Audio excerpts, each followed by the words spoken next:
Pascal law ये आपके सामने लिखा हुआ है और इससे पिछले वाली वीडियो में हमने आपको इसके बारे में बता भी दिया था। प्रूफ ऑफ पास्कल लॉ छोड़ दीजिएगा। एप्लीकेशन ऑफ पास्कल लॉ में एक इम्पॉर्टेंट टर्म्स है हाइड्रोलिक लिफ्ट। बड़ा इंटरेस्टिंग सा टॉपिक है, इसलिए हम इसे जरूर करेंगे, है ना। एप्लीकेशन ऑफ पास्कल लॉ में सबसे पहले हम देखेंगे हाइड्रोलिक लिफ्ट क्या है।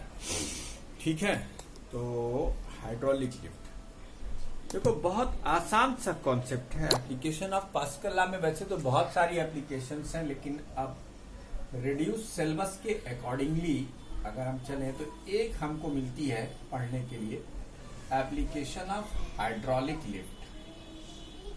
Hydraulic lift application of pascal law. Pascal क्या कहते हैं कि अगर आपने लिक्विड की किसी एक पॉइंट पर प्रेशर लगाया तो वो प्रेशर ट्रांसमिट होगा दूसरे अदर पॉइंट्स पर अनडिमिनिश्ड, बिना खराब हुए। जो प्रेशर आपने लगाया वही pressure point two points. Application of pascal law, इसमें जो पहली एप्लीकेशन है हमें हाइड्रोलिक लिफ्ट पढ़ना है। क्या पढ़ना है बच्चों? Hydraulic lift, HYDRA, hydraulic hydraulic lift.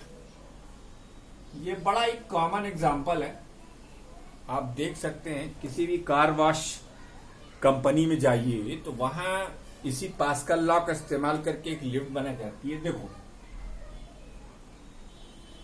ये एक पतला सा पाइप है जिसमें एक मूवेबल पिस्टन है। ठीक, ये एक पिस्टन लगा रखा है हमने, पिस्टन से अरेंज है ये। और ये पाइप ऐसे जाता है और फिर इसी हाइट पर एक चौड़े से प्लेटफॉर्म पर, देखिएगा ध्यान से, इसका कॉन्सेप्ट है। इसी लेवल पर ये एक चौड़ा सा प्लेटफॉर्म है।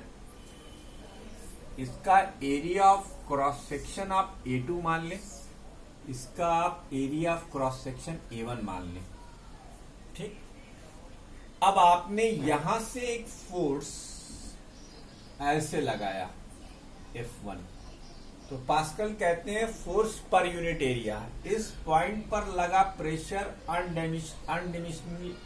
अनडिमिनिश्ड ट्रांसफर्ड होगा। मैं ये एरो से समझा रहा हूं, ये देखिए, ये एरो से समझा रहा हूं। पॉइंट टू पॉइंट ट्रांसफर होगा और सारे पॉइंट पर ट्रांसफर होगा। लेकिन बच्चों एक बात बताओ, जब यहां आएगा तो पॉइंट्स के नंबर तो बहुत ज्यादा हो जाएंगे। तो अब ये छोटा सा प्रेशर बड़े से प्रेशर में बदलने की कोशिश करेगा तो फोर्स ज्यादा हो जाएगा, क्योंकि प्रेशर को सेम होना ही होना।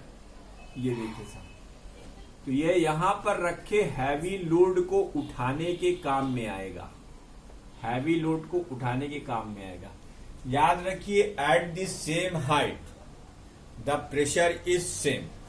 At the same height pressure is same. तो ये पिस्टन है, pressure exerted by the piston, pressure exerted by the piston. जो पिस्टन ने प्रेशर एक्सर्ट किया उसे हम P लिख रहे हैं। P की वैल्यू हम लिखेंगे F1/A1। सेम हाइट पर प्रेशर सेम होता है। अब मान लीजिए कि ये लोड F2 है और ये एरिया ऑफ क्रॉस सेक्शन वो है। ठीक, अकॉर्डिंग टू पास्कल लॉ, अब पास्कल कहते हैं according to Pascal law, according to Pascal's law, this pressure P transmitted undiminished, यानी जो यहां का प्रेशर होगा वही यहां का प्रेशर होगा, लेकिन यहां के प्रेशर के लिए हमें फार्मूला बदलना पड़ेगा। P transmitted undiminished to the larger cross sectional area. तो लार्जर क्रॉस सेक्शनल एरिया पर यह ट्रांसमिट हो जाएगा। यानी अब इस प्रेशर की वैल्यू यहां पर F2/A2 हो जाएगी, F2/A2। तो अब पास्कल लॉ के अकॉर्डिंग अगर हम देखें तो हम लिखेंगे F1/A1 is equal to F2/A2। अब हम लिख सकते हैं F2 is equal to F1 into A2/A1। ये जितना कम और ये जितना ज्यादा, उतने ही कम फोर्स से हम उतना ज्यादा लोड उठा पाएंगे। ये हाइड्रोलिक लिफ्ट का कॉन्सेप्ट है। ये लोड इस वेट के बराबर होगा, जैसा कि आप जानते हैं एफबीडी की टेक्निक से मैंने आपको बता रखा है। ठीक, ये जितना ज्यादा होगा उतना ज्यादा आप उठा सकते हैं। तो ऑब्वियस सी बात है कि as A2 is greater than A1, as A2 is greater than A1, hence F2 is greater than F1। हल्दी लगी ना फिटकिरी, रंगाया चोखा, बिना कोई लिफ्ट मंगाए आप यह एक्सपेरिमेंट कर सकते हैं। एक पाइप लीजिए, एक पतली सी बाल्टी लीजिए, एक मोटी सी बाल्टी लीजिए, और मोटी वाली बाल्टी पर कोई हैवी सा वेट रख दीजिए। एक तरफ से आप हल्का सा, दूसरा जो पतली वाली बाल्टी है उसमें एक पिस्टन लगा दीजिए और उसे प्रेस कीजिए, तो आप देखेंगे कि आपका वो हैवी सा लोड उठ जाएगा, जबकि आपका बहुत लिटिल एफर्ट है। तो ये एप्लीकेशन ऑफ पास्कल लॉ हो गई। अब हम आपको pressure exerted bye a liquid column लिखना सिखाएंगे। How a liquid column exert a pressure. तो बच्चों इसको आप नोट कर लीजिए, ये एक वो है। अब आपके सिलेबस के अकॉर्डिंगली हम प्रोसीड करते हुए आगे बढ़ रहे हैं। तो अब हमें इसे देखना है कि pressure exerted bye a liquid column, एक लिक्विड कॉलम अपने सरफेस पर कितना प्रेशर इंसर्ट करता है। Pressure exerted bye a liquid column, pressure exerted bye a liquid column. Liquid column कितना प्रेशर एक्सर्ट करता है। इसके लिए आप मान लीजिए कि आपके पास एक सिलिंड्रिकल सरफेस है, सिलिंड्रिकल वेसल है, जिसकी हाइट h है। इसमें हमने एक लिक्विड भरा है जिसकी डेंसिटी रो है। Consider a vessel of height h, consider a vessel of height h and cross sectional area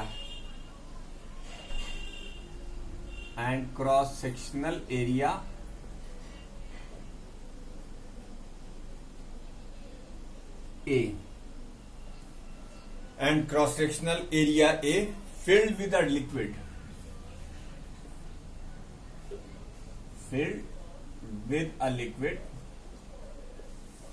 of density rho. क्या है भाई? Density rho. अब the weight of the liquid,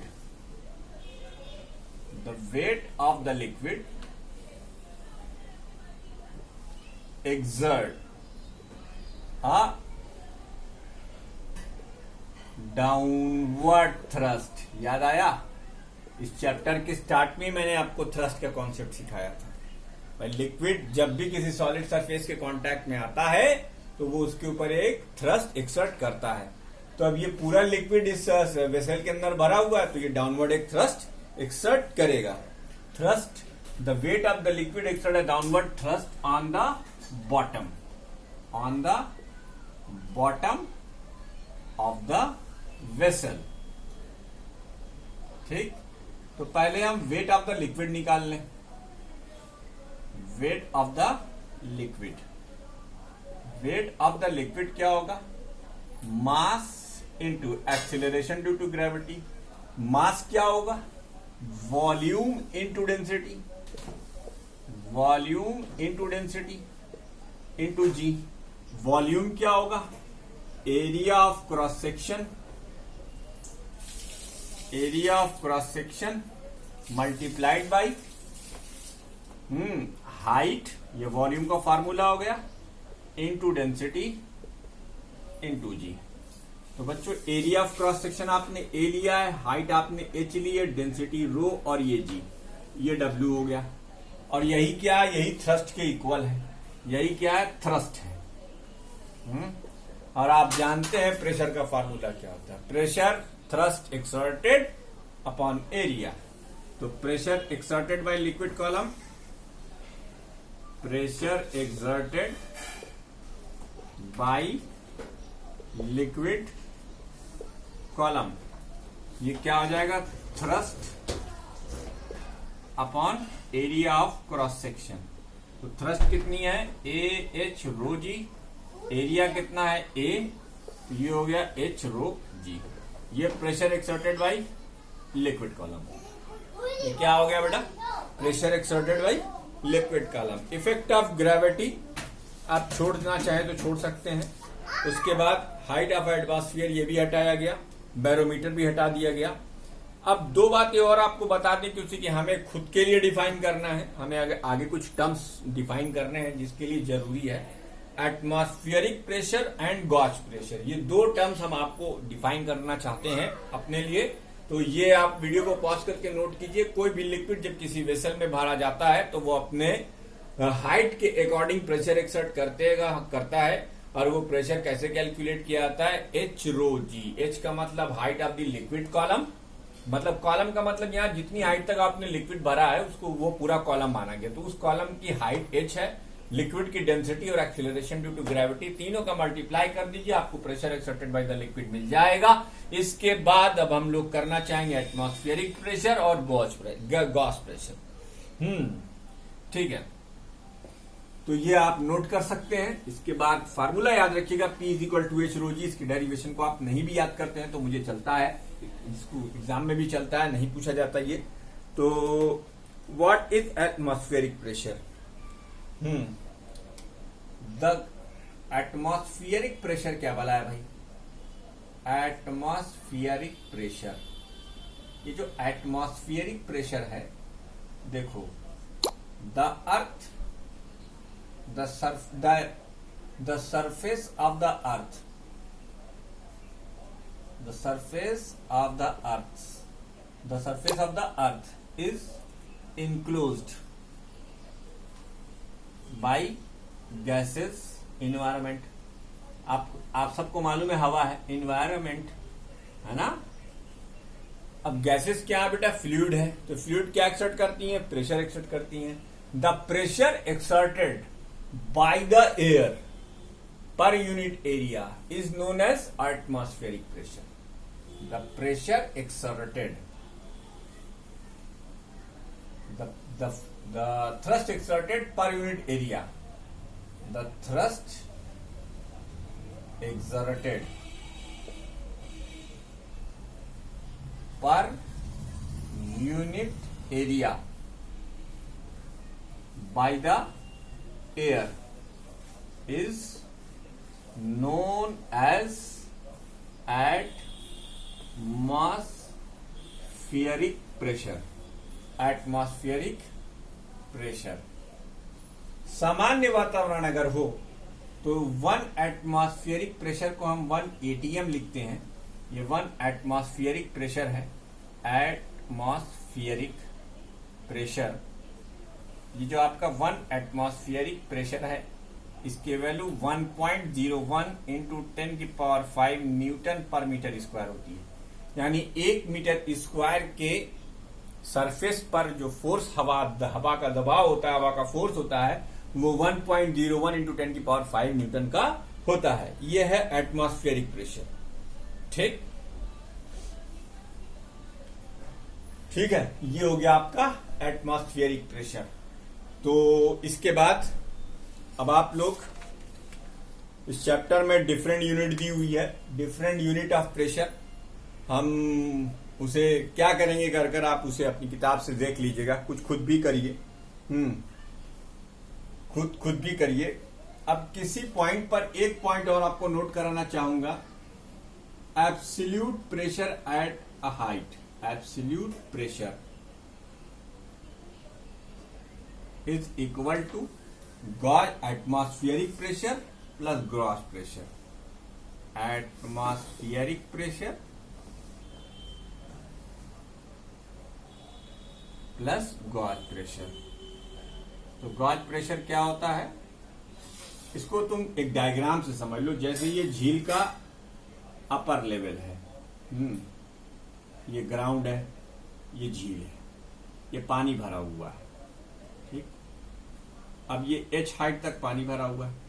यहां पर क्या है, यहां पर हवा है, तो यहां पर एटमॉस्फेरिक प्रेशर होगा। अब h हाइट नीचे अगर तुम्हें प्रेशर निकालना होगा तो एब्सोल्यूट प्रेशर P, यानी एब्सोल्यूट प्रेशर जो होगा, एब्सोल्यूट प्रेशर ये होगा P नॉट, यानी atmospheric pressure plus gauge pressure क्या होता है, H रो G।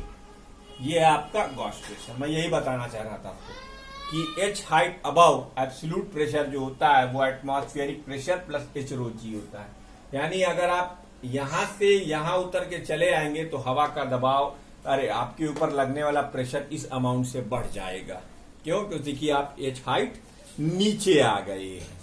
आर्किमिडीज प्रिंसिपल आपके सिलेबस से एक्सक्लूडेड है, उसको भी छोड़िए। आइए अब ये हाइड्रोस्टैटिक्स का चैप्टर पूरा कंप्लीट होता है यहीं पर। इतना ही आप पढ़ लीजिए, मेरे ऊपर बहुत बड़ा एहसान होगा। इसी में से आपको क्वेश्चंस मिल जाएंगे, बोर्ड में भी मिल जाएंगे, ठीक है। तो बस इतना ही। अब हम लोग पढ़ेंगे अगले उसमें विस्कोसिटी।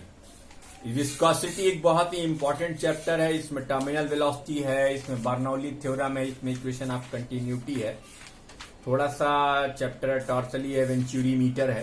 ये तमाम चीजें अगले टॉपिक में है। फिर सरफेस टेंशन आ जाएगा हमारा और हमारा सिलेबस ओवर हो जाएगा। Thank you very much. जल्दी जल्दी वीडियो देखकर सब नोट कर डालिए और जितना वीडियो में है बस उतना ही पढ़िए। आपका काम यहां भी हो जाएगा और बोर्ड में भी हो जाएगा इंशाल्लाह। जो कुछ न्यूमेरिकल्स थोड़े बहुत रह जाएंगे वो हम आपको बाद में करा देंगे, इंपॉर्टेंट न्यूमेरिकल्स जितने भी, ठीक है। अभी फिलहाल के लिए इतना ही दीजिए।